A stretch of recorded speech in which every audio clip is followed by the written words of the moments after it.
নমস্কার বন্ধুরা, আপনাদের সবাইকে স্বাগত জানাই আমাদের ইউটিউব চ্যানেলে।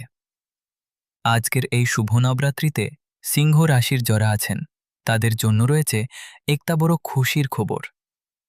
আজ মা দুর্গার কৃপায় আপনার জীবনে নতুন সুযোগ, উন্নতি আর সাফল্যের দরজা খুলতে পারে।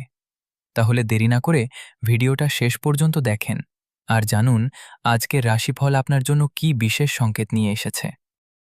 পুরুষের রাশিচক্রের অধীনের পঞ্চম রাশি হল সিংহ রাশি, যার অধিপতি গ্রহ হলো সূর্য তথা রবি। সিংহ রাশির ইংরেজি নাম হলো লিও, যার বাংলা অর্থ বোঝায় সৎ ও যথার্থ ব্যক্তি। সিংহ রাশির পূর্ব ফাল্গুনী নক্ষত্র, সিংহ রাশির উত্তর ফাল্গুনী নক্ষত্র কিংবা সিংহ রাশির মঘা নক্ষত্রের জাতক জাতিকাদের জন্মকুণ্ডলিতে বর্তমানে চলছে জীবনের ব্যর্থতার পর্যায় তথা কষ্টদায়ক পর্যায়। শনি, রাহু ও দেবগুরু বৃহস্পতি সিংহ রাশি হিসাবে বর্তমানে দীর্ঘ কয়েক মাস ধরে নিচস্থভাবে বা পীড়িতভাবে অবস্থান করার ফলে সিংহ রাশির জাতক জাতিকারা বেশ কিছু জায়গায় মান সম্মান হারিয়ে উপহাসের মানুষ হয়ে উঠেছে। সমাজে সঠিকভাবে সফলতা না পাওয়ার কারণে, পর্যাপ্ত অর্থ ইনকাম না করার কারণে অবহেলার মানুষ হয়ে উঠেছে। মিনিমাম সম্মানটুকুও পাচ্ছেন না। চারিদিক থেকে একটা দমবন্ধকর পরিস্থিতির সৃষ্টি হয়েছে সিংহ রাশি বা লিও রাশির জাতক জাতিকাদের ক্ষেত্রে। তার উপর আবার সিংহ রাশি চলছে শনির ঢাইয়া, যার প্রভাবে সিংহ রাশি হিসাবে লগ্নস্থভাবে রয়েছে কেতু। এমত অবস্থায় সিংহ রাশির মানুষরা যেই কষ্টটা বর্তমানে পাচ্ছেন, এত কষ্ট বোধহয় সিংহ রাশির মানুষরা আগে কখনো পাননি। বিগত কয়েক মাস ধরে প্রায় সব দিক থেকে আশা হারিয়ে নিঃস্ব হয়ে গেছেন। নিজের দুঃখ, নিজের কষ্ট, যন্ত্রণা মনের মধ্যে চেপে রেখেছেন, কাউকে বলে বোঝাতেও পারছেন না। এইরকম পরিস্থিতিতে সিংহ রাশির জাতক জাতিকাদের বর্তমানে দিন কাটছিল। তবে সিংহ রাশির সামনেই শুরু হতে যাচ্ছে বিশাল বড় পরিবর্তন। তার প্রস্তুতি কিন্তু আপনাদেরকে এরপর এখন থেকেই নিতে হবে। নমস্কার দর্শক বন্ধুরা, আমাদের AJVT অ্যাস্ট্রোলজি জ্যোতিষ চ্যানেলে আপনাদেরকে স্বাগত জানাচ্ছি।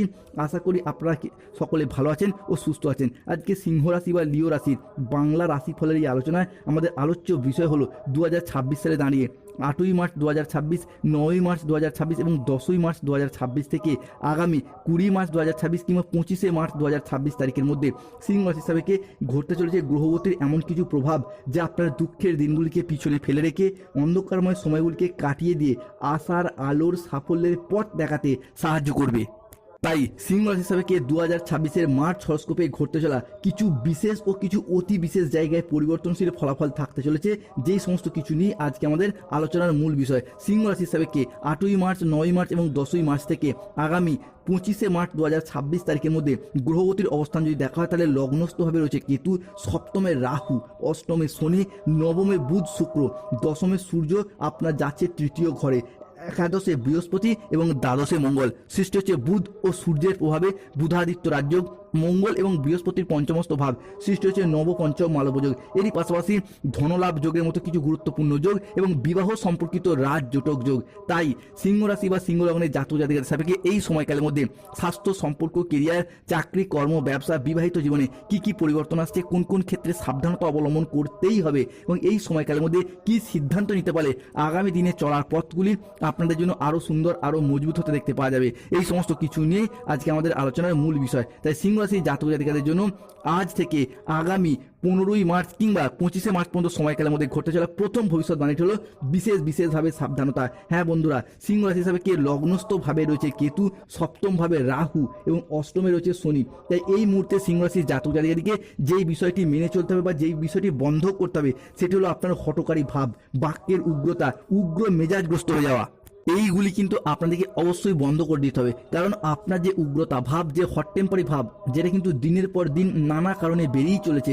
আপনি হয়তো চান না এই উগ্রতা ভাব, বেপরোয়া রাগী মেজাজ, কিন্তু কোনো না কোনোভাবে, কোনো না কোনো কারণে এই রাগ বদমেজাজ ভাবটাকে আপনি কন্ট্রোল করতেই পারছেন না, যেটার মাধ্যমে কিন্তু আপনি বিপদগ্রস্ত হচ্ছেন। যে কোনো মানুষজনের সাথে কথা বলার দিক থেকে উগ্র চণ্ডাল মেজাজগ্রস্ত হয়ে যাচ্ছেন। তাই এই বিষয়গুলিকে আপনাকে মান্যতা দিতে হবে। সিংহ রাশি হিসাবে ঘটতে চলা দ্বিতীয় ভবিষ্যৎবাণীটি হলো, দ্বিতীয় ক্ষেত্রে দেখতে পাওয়া যাবে যে সিংহ রাশি হিসাবে সৃষ্টি হচ্ছে গুরু চণ্ডাল দোষ।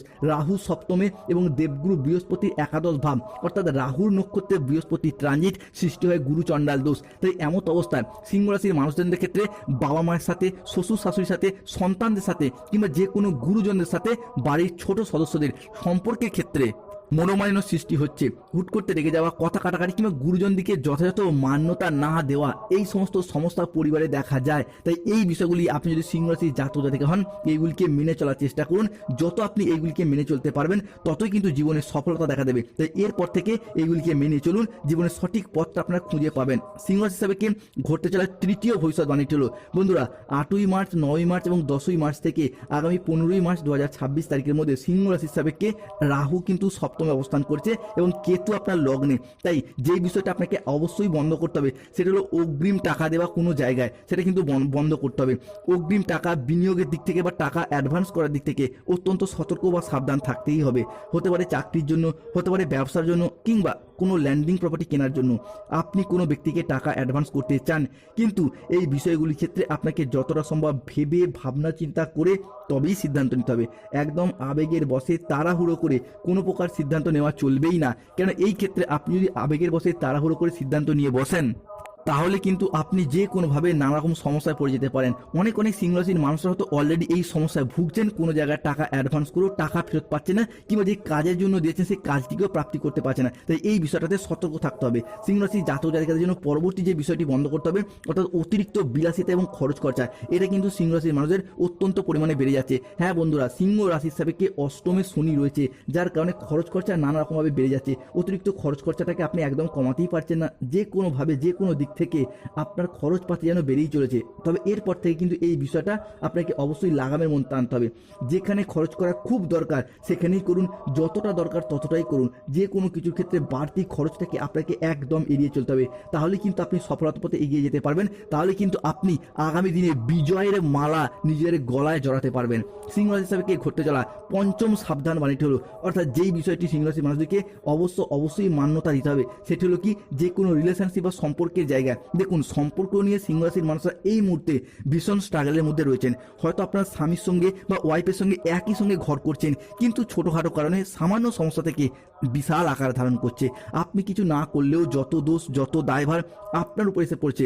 অন্যদিকে সম্পর্কের জায়গায় মানসিক ক্ষেত্রে যে ডিপ্রেশন, মানসিক ক্ষেত্রে যে জ্বালা, সেটা কিন্তু সিংহ রাশির মানুষদিকে কুঁড়ে কুঁড়ে খাচ্ছে। তাই সম্পর্কের ক্ষেত্রে পরিস্থিতি বুঝে মাঝে মধ্যে কিছু কেমন জায়গায় নিজে থেকে মানিয়ে নেওয়ার চেষ্টা করতে হবে। সম্পর্কের ক্ষেত্রে তিক্ততাগুলিকে দূর করে আপনার কিন্তু বুঝে শুনে চলতে হবে। কিছুদিন আপাতত মানিয়ে নিন, দেখবেন পরিস্থিতি আপনার জন্য আবারও একবার সুন্দর, আবারও একবার মজবুত হতে দেখতে পাওয়া যাবে। পরবর্তী যে বিষয়টি সিংহ রাশির জাতক জাতিকার দিকে বন্ধ করতে হবে, অর্থাৎ সপ্তম যে ভবিষ্যৎবাণীটি উঠে আসছে সেটা হলো কি না, যে কোনো কাজের ক্ষেত্রে সম্পূর্ণরূপে আপনি কিন্তু অলসতা বা লেজিনেস হয়ে যাচ্ছেন। বর্তমানে দেখা যাচ্ছে যে কোনো কাজ করার ক্ষেত্রে একটা লেজিনেস, অলসতা ভাব আপনাকে ঘিরে ধরে রেখেছে। আপনি নিজে থেকেও কোনো কাজ করার ক্ষেত্রে একটা লেজিনেস ভাব দেখা যাচ্ছে। কোনো কাজ করব করে ঠিক টাইমে করা হয়ে উঠছে না। তো এই যে অলসতা, অল টাইম আপনি কিন্তু এই অলসতা ভাব নিয়েই বসে রয়েছেন।